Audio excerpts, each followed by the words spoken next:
गुरुर्ब्रह्मा गुरुर्विष्णु गुरुर्देवो महेश्वर गुरुर्साक्षात् परं ब्रह्म तस्मै श्री गुरवे नमः।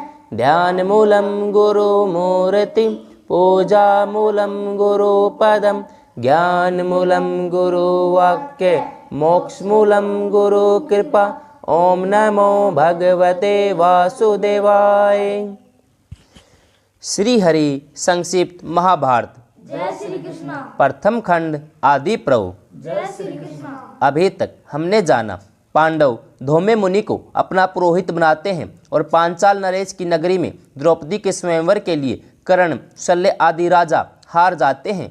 आज हम जानेंगे अर्जुन का लक्ष्य वेद और उनके तथा भीमसेन के द्वारा अन्य राजाओं की पराजय। जय श्री कृष्ण। वैशंपायन जी कहते हैं, जन्मेजय ब्राह्मणों के समाज में अर्जुन खड़े हो गई। परम सुंदर एवं वीर अर्जुन को धनुष चढ़ाने के लिए तैयार देखकर ब्राह्मण लोग चकित रह गए। जय श्री कृष्ण। कोई सोचने लगा कहीं यह हमारी हंसी न करा दे। कहीं राजा लोग इसी के कारण ब्राह्मणों से द्वेष न करने लगे। जय श्री कृष्ण। कोई कहने लगा कि यह उत्साही वीर है, इसका मनोरथ पूर्ण होगा। देखो यह सिंह के समान चलता है, गजराज के समान बलवान है, यह सब कुछ कर सकता है। जय श्री कृष्ण। यदि इसमें शक्ति न होती तो यह ऐसी हिम्मत ही क्यों करता। तपस्वी दृढ़ निश्चयी ब्राह्मण के लिए असाध्य ही क्या है। जय श्री कृष्ण। ब्राह्मण अपनी शक्ति से छोटे बड़े सभी तरह के काम कर सकता है।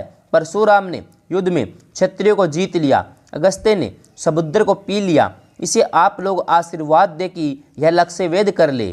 जय श्री कृष्ण। ब्राह्मण आशीर्वाद की वर्षा करने लगे। जिस समय ब्राह्मणों ने इसी प्रकार की अनेकों बातें हो रही थी, उसी समय अर्जुन धनुष के पास पहुंच गए। उन्होंने धनुष की प्रदक्षिणा की, भगवान श्री शंकर और भगवान श्री कृष्ण को सिर झुकाकर मन ही मन प्रणाम किया और धनुष को उठा लिया। जय श्री कृष्ण। जिस धनुष को बड़े बड़े वीर नहीं उठा सके, रोंदा नहीं चढ़ा सके, उसी धनुष को अर्जुन ने बिना परिश्रम उठा लिया और बात ही बात में डोरी चढ़ा दी। जय श्री कृष्ण। अभी लोगों की आंखें अर्जुन पर ठीक ठीक जम ही नहीं पाई थी कि उन्होंने 5 बाण उठाकर उनमें से एक लक्ष्य पर चलाया। वह यंत्र के छिद्र में होकर जमीन पर गिर पड़ा। जय श्री कृष्ण। चारों तरफ कोलाहल होने लगा। अर्जुन के सिर पर दिव्य पुष्पों की वर्षा होने लगी। ब्राह्मण अपने दुपट्टे हिलाने लगे। जय श्री कृष्ण। अर्जुन को देखकर द्रौपदी की प्रसन्नता की सीमा न रही। उन्होंने मन ही मन निश्चय कर लिया कि अवसर पड़ने पर मैं अपनी संपूर्ण सेना के साथ इस वीर की सहायता करने के लिए तैयार हूँ। जय श्री कृष्ण। जब युधिष्ठिर ने देखा कि अर्जुन ने अपना काम कर लिया, तब वे झट से नकुल और सहदेव को लेकर वहां से अपने निवास स्थान पर चले आए। जय श्री कृष्ण। द्रौपदी हाथ में वरमाला लेकर प्रसन्नता के साथ अर्जुन के पास गई और उनके गले में वरमाला को डाल दिया। जय श्री कृष्ण। ब्राह्मणों ने अर्जुन का सत्कार किया। वे द्रौपदी के साथ रंगभूमि से बाहर निकले। जय श्री कृष्ण। जब राजाओं ने देखा कि राजा द्रुपद तो अपनी कन्या का विवाह एक ब्राह्मण के साथ करना चाहते हैं, तब वे बहुत क्रोधित हुए। एक दूसरे से कहने लगे, देखो तो सही, राजा द्रुपद हम लोगों को तिनके की तरह तुच्छ समझकर अपनी श्रेष्ठ कन्या का विवाह एक ब्राह्मण के साथ कर देना चाहते हैं। जय श्री कृष्ण। हम लोगों को बुलाकर ऐसा तिरस्कार तो नहीं करना चाहिए न। यह हमें कुछ नहीं समझता, इसलिए इसकी परवाह न करके इसको मार डालना ही उचित है। जय श्री कृष्ण। यह राजद्वेषी दुरात्मा को छोड़ने का कोई कारण नहीं है। जय श्री कृष्ण। क्या हम लोगों में से एक भी ऐसा नहीं है जिसे यह अपनी पुत्री की योग्य समझे। स्वयंवर क्षत्रियों के लिए है, उसमें ब्राह्मण के आने का कोई अधिकार नहीं है। जय श्री कृष्ण। यदि यह कन्या हम लोगों को वर्ण नहीं करती तो इसे आग में डाल दिया जाए। जय श्री कृष्ण। ब्राह्मण कुमार ने चपलतावश हम लोगों का अप्रिय किया है, परंतु उसे तो ब्राह्मण के नाते छोड़ देना ही उचित है। राजाओं ने ऐसा निश्चय कर कर अपने अपने शस्त्र उठा लिए और द्रुपद को मार डालने के लिए दौड़े। जय श्री कृष्ण। राजाओं को क्रोधित देखकर द्रुपद डर गए। वे ब्राह्मणों की शरण में गए। द्रुपद को भयभीत और राजाओं को आक्रमण करते देख भीमसेन और अर्जुन उनके बीच में आ गए। राजाओं ने उन्हीं पर धावा बोल दिया। ब्राह्मणों ने एक सवर से मृग चरम और कमंडलू हिलाते हुए कहा, डरना नहीं, हम तुम्हारे स्त्रों के साथ लड़ेंगे। अर्जुन ने मुस्कुराकर कहा, ब्राह्मणों, आप लोग एक और खड़े होकर तमाशा देखते रहिए, इन लोगों के लिए मैं अकेला ही बहुत हूँ। जय श्री कृष्ण। अर्जुन धनुष चढ़ाकर भीमसेन के साथ पर्वत के समान अविचल भाव से खड़े हो गए। मद उन्मत्त कर्ण आदि वीरों को सामने आते देख वे उन पर टूट पड़े। जय श्री कृष्ण। सभी उपस्थित वीर युद्ध में ब्राह्मणों को मारना अधर्म नहीं है ऐसा कहकर उन पर आक्रमण करने लगे। अर्जुन और कर्ण का सामना हुआ। अर्जुन ने ऐसे ऐसे बाण खींच खींच कर मारे कि कर्ण युद्ध भूमि में ही अचेत सा हो गया। जय श्री कृष्ण। दोनों बड़ी वीरता के साथ एक दूसरे को जीतने की इच्छा से अपने अपने हाथों की सफाई दिखलाने लगे। कर्ण ने कहा, अजी आपने तो ब्राह्मण होने पर भी ऐसे हाथ दिखलाए कि मेरी प्रसन्नता की सीमा न रही। आपके मुख पर विषाद का कोई चिन्ह नहीं है और हस्त कौशल भी बड़ा विलक्षण है। आप स्वयं धनुर्वेद अथवा परशुराम तो नहीं हैं। जय श्री कृष्ण। मुझे तो ऐसा जान पड़ता है मानो स्वयं विष्णु या इंद्र हो, अपने को छिपाकर मुझसे युद्ध कर रहे हों। मेरा निश्चय है कि यदि मैं क्रोध में भरकर युद्ध करूं तो देवराज इंद्र और पांडुनंदन अर्जुन के सिवा कोई भी मेरा सामना नहीं कर सकता। जय श्री कृष्ण। अर्जुन ने कहा, कर्ण मैं साक्षात धनुर्वेद या परशुराम नहीं हूँ, मैं समस्त शस्त्रों का रहस्यज्ञ एक श्रेष्ठ ब्राह्मण योद्धा हूँ। जय श्री कृष्ण। श्री गुरुदेव के प्राप्त से प्रताप से ब्रह्मास्त्र और इंद्रास्त्र मुझे अच्छा अभ्यास है। मैं तुम्हें जीतने के लिए जमकर खड़ा हूँ, तुम अपना जोर आजमाओ। जय श्री कृष्ण। महारथी कर्ण ब्रह्मशस्त्र विशारद प्रतिद्वंदी को अजय समझकर स्वयं ही युद्ध से हट गया। जय श्री कृष्ण। जिसमें कर्ण और अर्जुन एक दूसरे से भिड़े हुए थे, उसी समय दूसरे स्थान पर सल्ले भीमसेन एक दूसरे को ललकारते हुए मत वाले हाथियों की तरह युद्ध कर रहे थे। जय श्री कृष्ण।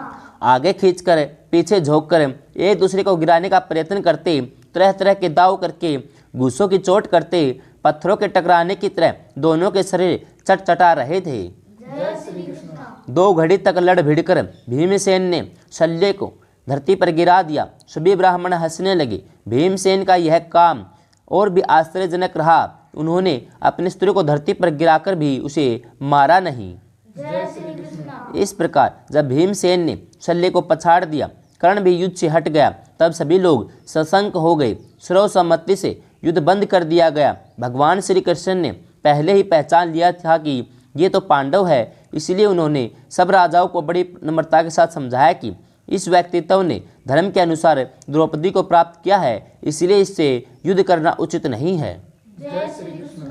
भगवान श्री कृष्ण के समझाने बुझाने और भीमसेन के पराक्रम से विस्मित होकर सब लोग युद्ध बंद करके अपने अपने निवास स्थान पर लौट गए। जय श्री कृष्ण। धीरे धीरे भीड़ छटने लगी। भीमसेन और अर्जुन ब्राह्मणों से घिरे हुए द्रौपदी को साथ लेकर अपने निवास स्थान कुम्हार के घर की ओर चले। जय श्री कृष्ण। भिक्षा लेकर लौटने का समय बीत चुका था। माता कुंती अपने पुत्रों के समय पर न लौटने से तरह तरह की आशंकाएं कर रही थी। जय श्री कृष्ण। माता के स्नेहमय हृदय का यह स्वभाव ही है। वे एक बार सोचते कि कहीं दुर्योधन आदि धृतराष्ट्र के पुत्रों ने उनका कुछ अनिष्ट तो नहीं कर दिया, जय श्री कृष्ण। कहीं राक्षसों से मुठभेड़ तो नहीं हो गई। जय श्री कृष्ण। उसी समय तीसरे पहर भीमसेन और अर्जुन द्रौपदी को साथ लेकर कुम्हार के घर पर आए। जय श्री कृष्ण। कुंती की आज्ञा पर द्रौपदी के विषय में पांडवों का विचार और श्री कृष्ण और बलराम से भेंट।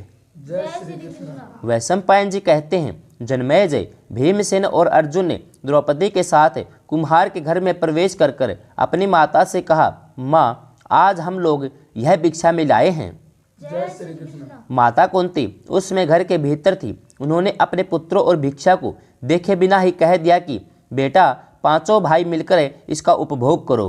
जय श्री कृष्ण। बाहर निकलकर जब कुंती ने देखा कि यह तो साधारण भिक्षा नहीं राजकुमारी द्रौपदी है, तब तो उन्हें बड़ा पश्चाताप हुआ। वे कहने लगी, हाय हाय मैंने क्या किया। वे तुरंत द्रौपदी का हाथ पकड़कर धृष्ट के पास ले गई और बोली, बेटा जब भीमसेन और अर्जुन इस राजकुमारी द्रौपदी को लेकर भीतर आए, तब मैंने बिना देखे ही कह दिया कि तुम सब लोग मिलकर इसका उपभोग करो।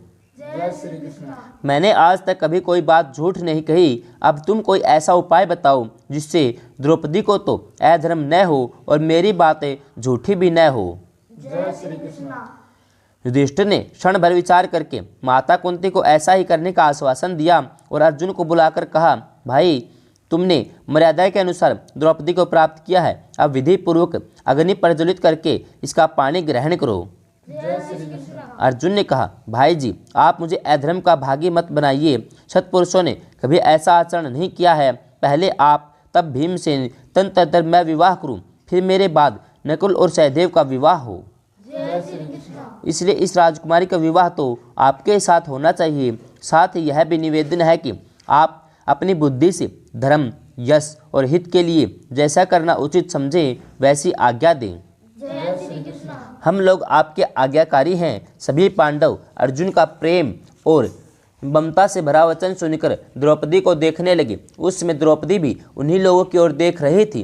द्रौपदी के सौंदर्य, माधुर्य, सौशील्य मुग्ध होकर पांचों भाई एक दूसरे की ओर देखने लगे। जय श्री कृष्ण। उनके मन में द्रौपदी बस गई। युधिष्ठिर ने अपने भाइयों के मुख आकृति से उनके मन का भाव जानकर महर्षि व्यास के वचनों का स्मरण करके निश्चय पूर्वक कहा कि द्रौपदी हम सब भाइयों की पत्नी होगी। जय श्री कृष्ण। इससे सभी भाइयों को बड़ी प्रसन्नता हुई। वे अपने मन में इस बात पर विचार करने लगे, भगवान श्री कृष्ण ने स्वयंवर में ही पांडवों को पहचान लिया था। अब वे बड़े भाई बलराम जी को साथ लेकर पांडवों के निवास स्थान पर आए। जय श्री कृष्ण। उन्होंने वहाँ पांचों भाइयों को देखकर पहले धर्मराज युधिष्ठिर के चरणों का स्पर्श किया, अपने अपने नाम बतलाए। पांडवों ने बड़े प्रेम से उनका स्वागत सत्कार किया। दोनों भाइयों ने अपनी बुआ कुंती के चरणों में प्रणाम किया। जय श्री कृष्ण। युधिष्ठिर ने भगवान श्री कृष्ण से कुशल प्रश्न के अनंतर पूछा कि भगवान हम लोग तो यहाँ छिपकर रह रहे हैं, आपने हमें कैसे पहचान लिया। जय श्री कृष्ण। भगवान श्री कृष्ण ने हंसते हुए कहा, महाराज क्या लोग छिपी हुई आग को नहीं ढूंढ लेते। आज भीमसेन और अर्जुन ने जिस पराक्रम का परिचय दिया है वह पांडवों के अतिरिक्त और किसमें संभव है। जय श्री कृष्ण। यह बड़े सौभाग्य और आनंद की बात है कि दुर्योधन और उसके मंत्री पुरोचन की अभिलाषा पूरी न हुई। आप लोग लाक्षा भवन की आग से बच निकले, आपके संकल्प पूर्ण हो, आपका निश्चय सार्थक हो। अब हम लोग यहाँ अधिक देर तक रहेंगे तो लोगों को पता चल जाएगा, इसलिए हम लोगों को अपने डेरे पर जाने की अनुमति दीजिए। युधिष्ठिर की अनुमति से भगवान श्री कृष्ण और बलदेव उसी समय लौट गए। जय श्री कृष्ण। जिस समय भीमसेन और अर्जुन द्रौपदी को साथ लेकर कुम्हार के घर जा रहे थे, उस समय राजकुमार धृष्टद्युम्न छिपकर उनके पीछे पीछे चलने लगा था।